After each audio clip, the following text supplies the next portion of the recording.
Hi, I'm Dan D'Agostino. Today is the third of a series of short videos on interdependence and interconnectedness. And what I'd like to do today is tell a story that my father used to tell that I found quite moving, that really illustrates what interconnectedness really is. Now, my father grew up in Edinburgh, Scotland during the Second World War, and in Scotland there were a number of prisoner of war camps where German POWs were kept.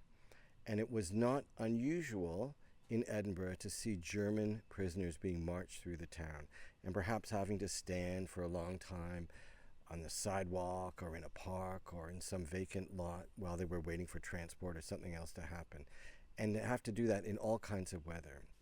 And my father used to say that it wasn't unusual to see Scottish housewives looking out their windows, seeing the prisoners, and then coming out of their houses with cups of tea or food to eat for them.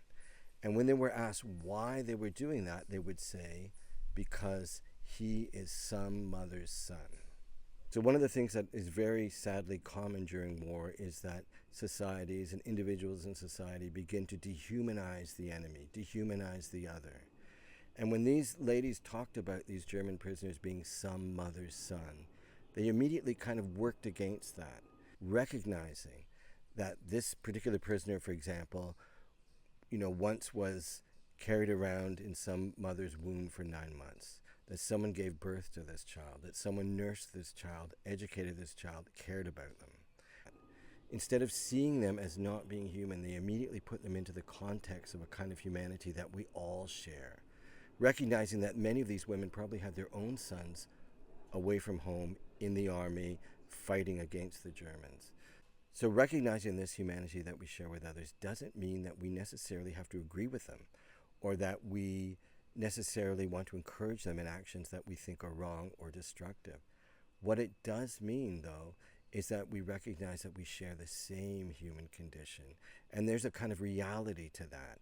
And that's what we call interconnectedness, right? Interconnectedness is what we share. And we recognize, even in the depths of a terrible conflict, that we're still connected to one another by our humanity. So this ability to see the interconnectedness that links us all is not the domain of a few just very special people. It's a skill, basically, something that we can all learn. And that's what compassion training is all about. So if you'd like to learn more about how to acquire this skill and how to be able to see the world in a more interdependent way, in a more interconnected way, and I think basically in a way that gives a greater depth of meaning, I think, to our individual day-to-day experiences.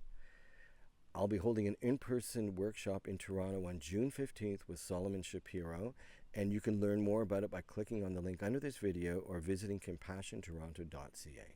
Thank you.